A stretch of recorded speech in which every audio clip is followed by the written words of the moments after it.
que tu vas bien. Aujourd'hui on se retrouve pour la fameuse vidéo que vous me demandez depuis des années, enfin en fait depuis que je suis à la fac, parce que j'ai une manière bien à moi de prendre en note mes cours sur ordinateur.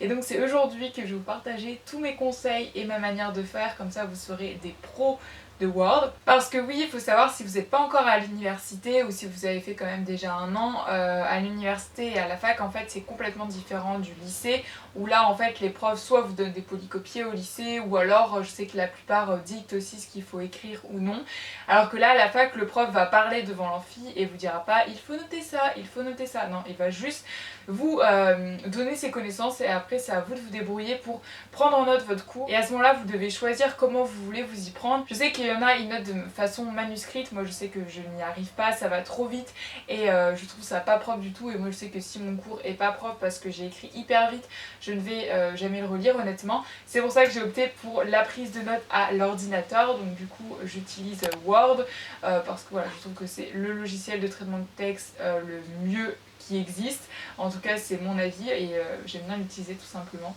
Donc c'est pour ça que dans cette vidéo je vais partager un petit peu ma technique, ma méthode pour prendre en note mes cours, et comme ça après vous pourrez faire exactement comme moi, ou alors sélectionner seulement quelques petites choses que je vais vous donner qui vous plaisent et vous conviennent. Après c'est à vous d'essayer et de trouver votre propre technique. Donc voilà, du coup c'est parti, je vais vous partager tout ça.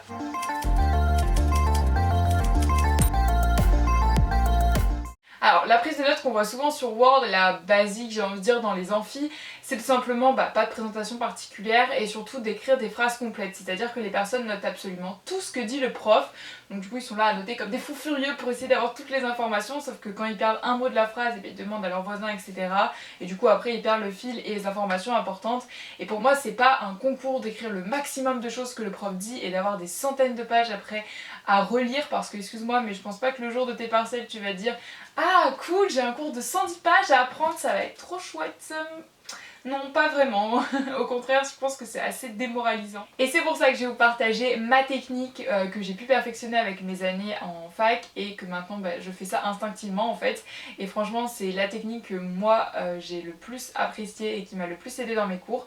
Donc j'espère qu'elle pourra vous aider également. Donc premièrement, avant le cours, je prépare mon Word. C'est-à-dire qu'en fait, je vais ouvrir un nouveau Word, le mettre en format paysage et avec 2 colonnes. Ça va permettre d'éviter d'avoir des gros blocs de cours, et personnellement moi c'est ce que j'ai préféré en fac d'histoire parce qu'il y a quand même beaucoup d'informations dans les cours. Et donc voilà, je trouvais que c'était plus simple comme ça. Et ensuite je note aussi le titre du cours et si j'ai le titre du chapitre. Et après j'enregistre tout ça dans un dossier avec le bon nom du cours, etc. Comme ça je suis sûre que mon dossier est enregistré et au moment du cours j'ai pas besoin de me dire attends, est-ce que je l'ai enregistré dans le bon dossier, etc. Là je sais exactement où le retrouver. Donc bien sûr faut pas oublier d'enregistrer assez fréquemment lors du cours, hein. Si t'as un cours de 3 heures on sait jamais ce qui peut arriver, donc enregistre fréquemment, c'est quand même bien. Ensuite, pendant le cours, je ne note pas des phrases, comme je vous ai dit, ça ne sert à rien à mon sens, parce que c'est pas parce que ta phrase est plus longue que tu as plus d'informations, au contraire il y a plein d'informations inutiles. Donc pendant le cours, je note déjà en synthétisant, c'est-à-dire que je fais pas des phrases complètes, je mets des égales, des plus, etc. Je synthétise on va dire une première fois, parce que vous allez voir que je vais resynthétiser par la suite. Et aussi une chose que je fais, c'est que les mots de connexion, genre mais, car, etc. je les mets en majuscules, comme ça on voit bien l'indistinction et en fait l'événement qui va changer. Par exemple, le roi trouve une solution mais la révolution continue, par exemple, j'ai dit ça au hasard. Là j'ai mon cours de base quand je sors d'un amphi en général, même si parfois dans certains cours j'ai le temps de faire les choses que je vais vous dire par la suite, mais parfois quand le prof va vite, c'est vraiment ce que je fais. Et ensuite, après le cours, donc soit le soir ou en tout cas dans la semaine, je vais resynthétiser pour avoir le moins de pages possible. Alors parfois je me donne des petits challenges pour tout faire tenir, par exemple sur 2 pages. On imagine mon Word il fait 2 pages et demie, et bien je me dis il faut qu'il tienne sur 2 pages. Voilà, c'est un petit challenge que je me donne personnellement, donc bien sûr il faut faire des choses faisables, mais je trouve ça important de synthétiser parce que comme je l'ai dit, le jour où vous allez arriver à vos partiels, vous n'aurez pas envie d'apprendre 500 000 pages, donc le mieux c'est pour moi d'avoir le moins de pages possible pour être sûr de maîtriser en fait ce que vous avez. Donc bien sûr enlever seulement les détails, garder vraiment les informations importantes. Ensuite je vais mettre en valeur les titres des chapitres et des parties. Alors même si le prof parfois n'indique pas vraiment de plan, même si moi j'avais de la chance qu'en histoire en général ils avaient un plan bien préparé et ils nous l'indiquaient, parfois les profs ne font pas de plan, alors quand c'est comme ça je m'auto-fais un plan en fait. Je le fabrique moi-même selon les informations que j'ai parce que je trouve ça plus simple quand les informations sont divisées par catégorie, hein, c'est ça le but d'un plan et c'est plus simple de s'y retrouver. Donc du coup une fois que j'ai mon plan, je vais du coup mettre tous les titres en gras, donc c'est-à-dire en plus épais, et je vais leur accorder une couleur. Alors je varie, soit je mettais rouge et après en rose foncé les sous-titres, hein, c'est les classiques. À la fin de l'année je me souviens que je mettais aussi du violet, violet foncé pour les titres et violet clair pour les sous-titres. Et après c'est à vous de définir votre code couleur et parfois aussi je soulignais les titres. En parlant de code couleur, il y a aussi une autre étape que je fais très importante parce que là notre concours est actuellement en noir et blanc et honnêtement moi j'ai besoin de couleurs pour apprendre, je sais que je suis assez visuelle, donc ça c'est selon vos préférences et donc j'avais un code couleur. Je vais vous partager parce que c'est vraiment le code couleur que j'ai utilisé pendant les 3 ans. Déjà en orange c'était tout ce qui était date, donc je mettais du orange et du gras. Voilà, en général quand je mettais une couleur j'épaississais le mot avec la fonction gras sur Word. Ensuite tout ce qui était bleu c'était les noms des personnes mais également leur ouvrage, et leur ouvrage en général je les mettais en italique et souligné.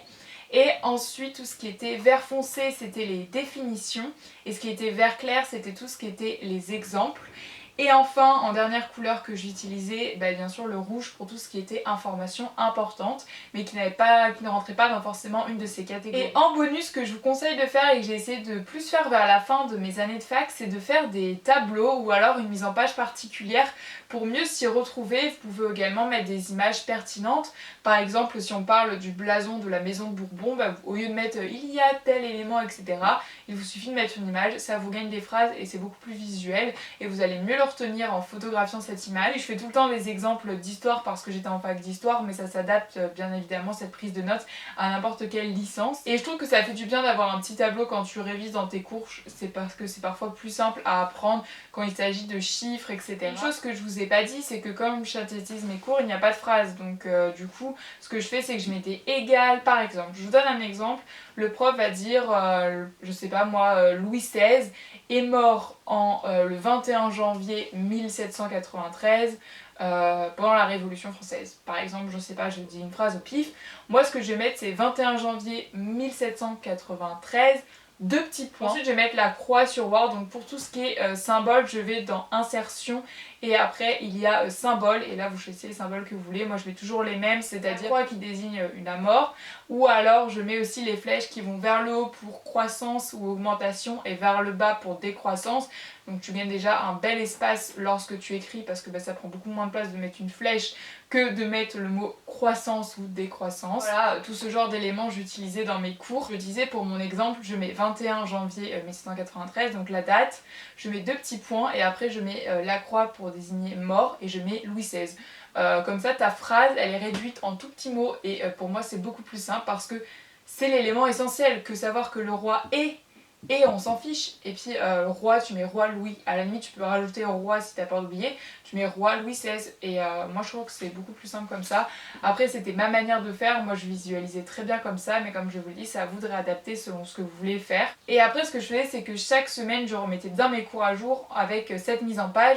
Donc, toutes les semaines, dans ma to-do list de la semaine niveau cours, je mettais tous les cours que j'avais eu de la semaine. Et du coup, il fallait que tout, à la fin de semaine, soit entièrement remis en page, etc. C'est bénéfique pour 2 raisons. Déjà parce que tu relis tes cours et ça c'est toujours bien, même si on ne prend pas forcément le temps, là t'as pas le choix donc c'est plutôt bien. Et en plus vous gagnez du temps au moment de vos examens parce que vos cours sont à jour.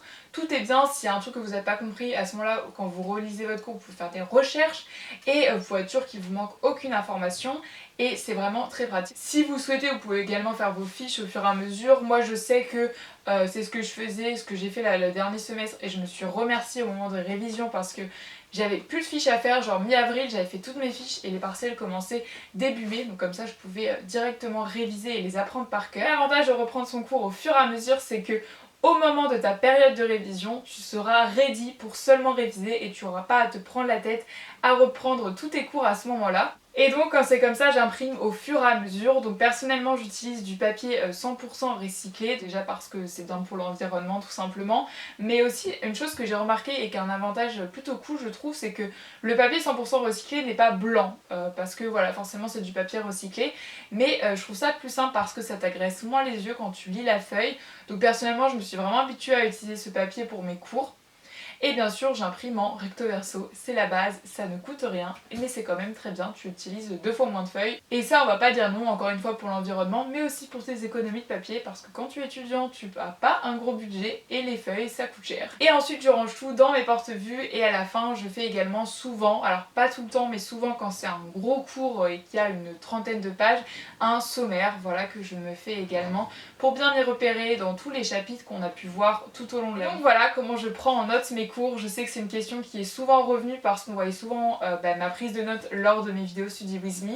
Donc j'espère que ça vous a aidé. Alors bien sûr là ça paraît un peu sorcier quand je vous le raconte, mais avec le temps vous allez prendre le mouvement en fait et vous habituer. Moi je réfléchis même plus quand je note mes cours parce que c'est instinctif comme je vous l'ai dit. Donc après c'est à vous de trouver votre technique. Et ce qui est bien c'est qu'à la fin j'étais tellement habituée à cette mise en page que du coup j'arrivais même à mettre les couleurs pendant le cours, j'arrivais aussi à ajouter les symboles, voilà, clic clic pour aller dans l'insertion et c'était bon. Et voilà, vraiment j'avais eu le geste et j'étais habituée. Même quand je synthétisais mes cours, je sais qu'au tout début ça me prenait un temps fou et après ça allait beaucoup plus vite. Donc voilà, c'est une question d'habitude. Après c'est à vous de trouver votre prise de notes qui vous convient le mieux. Je vous conseille de vous faire un petit code au niveau synthèse, vous savez, pour les mots que vous raccourcissez. Par exemple pouvoir, j'écrivais PVR, ce genre de mots que vous pouvez raccourcir ou alors les remplacer par un symbole que vous avez sur Word. Sur Word c'est assez complet comme je vous ai dit, c'est vraiment pour moi le meilleur logiciel de traitement de texte. J'adore utiliser Word, je sais qu'on me demande souvent dans mon entourage des conseils pour Word, ou alors je corrige les rapports de stage, ou je fais la mise en page pour plein de gens, mais voilà, j'adore utiliser Word, c'est mon petit truc cool. Et après j'ai toujours utilisé ce logiciel aussi, c'est pour ça que j'ai jamais eu LibreOffice ou ce genre de choses.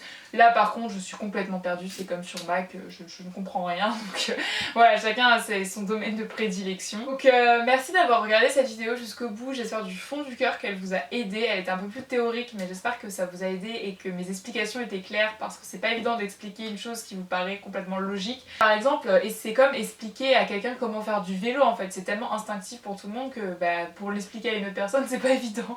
Donc j'espère que mes explications étaient claires. De toute façon j'ai essayé de vous montrer tout ça avec des images de la mise en application. Pas de panique si vous rentrez à la fac et votre rentrée va bien se passer, c'est vrai qu'on en fait tout un pataquès de l'entrée à l'université ou à la faculté, mais vous allez très bien vous en sortir. Et c'est normal qu'au début vous vous semblez un peu perdu quand le prof parle et vous avez l'impression que votre cours c'est un peu n'importe quoi, mais avec le temps, en quelques semaines vous allez être habitué et vos cours seront nickel. Et donc voilà, du coup je vous fais plein de bisous, on se retrouve très bientôt pour la prochaine vidéo Back to School, et comme d'habitude je vous envoie plein de bonnes ondes et d'ici là profitez bien de vos vacances. Bye.